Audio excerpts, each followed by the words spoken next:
Kali ini saya akan membahas tentang konsep kontrak sosial dan Karl Marx.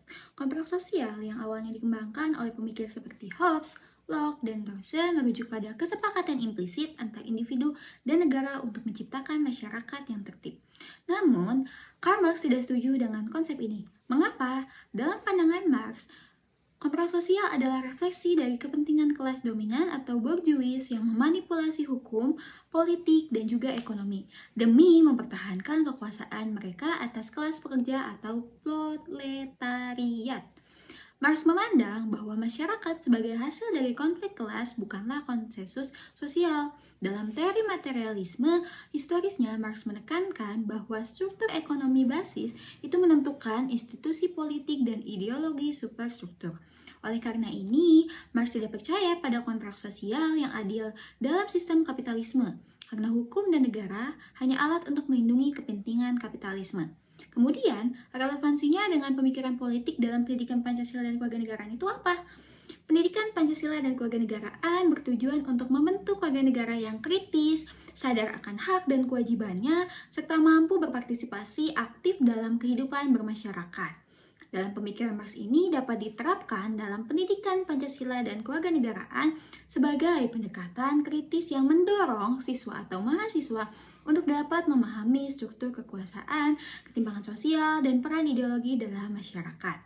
Dengan memahami bagaimana hukum dan negara sering mencerminkan kepentingan kelas dan dominan, siswa atau mahasiswa dapat lebih kritis terhadap kebijakan publik dan lebih aktif dalam memperjuangkan keadilan sosial bagi seluruh rakyat Indonesia seperti yang sudah tercantum pada pembukaan Undang-Undang Dasar Negara Republik Indonesia tahun 1945. Pendekatan ini juga relevan dalam mengembangkan wawasan tentang bagaimana pendidikan itu seringkali menjadi alat reproduksi ideologi dominan.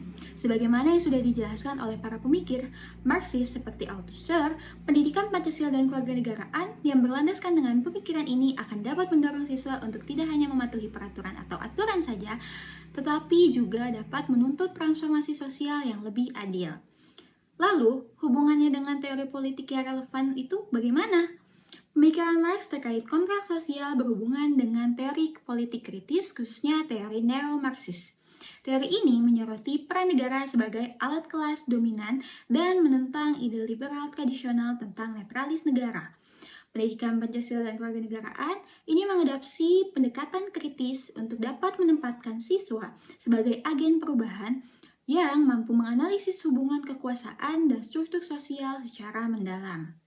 Kemudian, contoh kasus yang dapat relevan atau berkaitan dengan pemikiran Marx ini adalah pada rancangan Undang-Undang Cipta Kerja atau Omnibus Law. Teman-teman, perlu diketahui bahwasanya dalam 5 tahun terakhir, pengesahan Undang-Undang Cipta Kerja atau UU Ciptaker yang terjadi pada tahun 2020 merupakan salah satu contoh konkret yang relevan dengan analisis Marxis ini. Mengapa? Karena analisis Marx ini membahas tentang negara dan kekuasaan.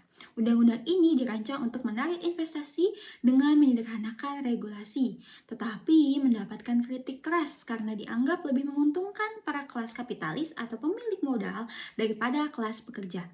Beberapa poin yang kontroversial dalam Undang-Undang Omnibus Law ini diantaranya itu meliputi pengurangan perlindungan tenaga kerja, kedua penghapusan batasan jam lembur, dan ketiga pelemahan standar lingkungan atau bisa disebut sebagai pencemaran lingkungan. Nah, analisis yang bisa saya berikan mengenai pemikiran Marx terhadap kasus ini adalah pertama mengenai konflik kelas. Dalam pandangan Marxis, Undang-Undang Cipta Kerja itu mencerminkan dominasi kelas kapitalis atas kelas pekerja. Proses penyusunan dan pengesahan undang-undang ini dilakukan dengan minimnya partisipasi publik, terutama dari kelompok buruh dan kelompok masyarakat adat, yang mana mereka adalah hal atau kunci dari ini. Itu menunjukkan bahwa bagaimana negara berfungsi sebagai alat untuk melayani kepentingan ekonomi para pemodal. Analisis yang kedua merupakan pada superstruktur hukum dan ideologi. Marx menyatakan bahwa hukum dan institusi negara adalah bagian dari superstruktur yang berfungsi untuk mempertahankan basis ekonomi kapitalis. Dalam konteks Undang-Undang Cipta Kerja atau Omnibus Law, narasi pemerintah tentang kemudahan investasi untuk membuka lapangan kerja adalah ideologi yang digunakan untuk membenarkan kebijakan yang sebenarnya lebih menguntungkan para investor dibanding para pekerja itu sendiri. Miris bukan? Yang ketiga, analisis yang saya berikan adalah tentang perlawanan kaum pekerja. Penolakan besar-besaran atas Undang-Undang Cipta Kerja ini dilakukan oleh serikat pekerja, mahasiswa, dan para aktivis lingkungan. Hal ini menunjukkan bahwa perlawanan dari kelas pekerja terhadap kebijakan publik ini bisa dicontohkan sebagai cerminan dari kontrak sosial yang timpang. Demonstrasi yang terjadi yang digugatkan kepada Mahkamah Konstitusi adalah bentuk perjuangan untuk menuntut keadilan sosial yang lebih berkelanjutan dan lebih sejahtera. Kemudian relevansinya pada pendidikan Pancasila dan kewarganegaraan itu apa? Pada kasus ini dapat kita gunakan sebagai bahan pembelajaran kritis dalam pendidikan Pancasila dan kewarganegaraan untuk dapat mengajarkan siswa akan 3 hal. Yang pertama, mengajarkan siswa tentang pentingnya partisipasi politik dan advokasi kebijakan publik. Kedua, untuk dapat membahas peran hukum dan bagaimana negara itu menjaga dan mengubah struktur sosial. Dan pesan yang ketiga adalah untuk dapat mendorong analisis kritis terhadap kebijakan yang tampaknya netral, namun memiliki implikasi kelas yang sangat signifikan. Melalui pendekatan ini, siswa diharapkan untuk dapat memahami bahwa hukum dan kebijakan publik tidaklah selalu mencerminkan keadilan yang universal, melainkan sering dipengaruhi oleh dinamika kekuasaan di dalam masyarakat. Terima kasih dan sampai jumpa.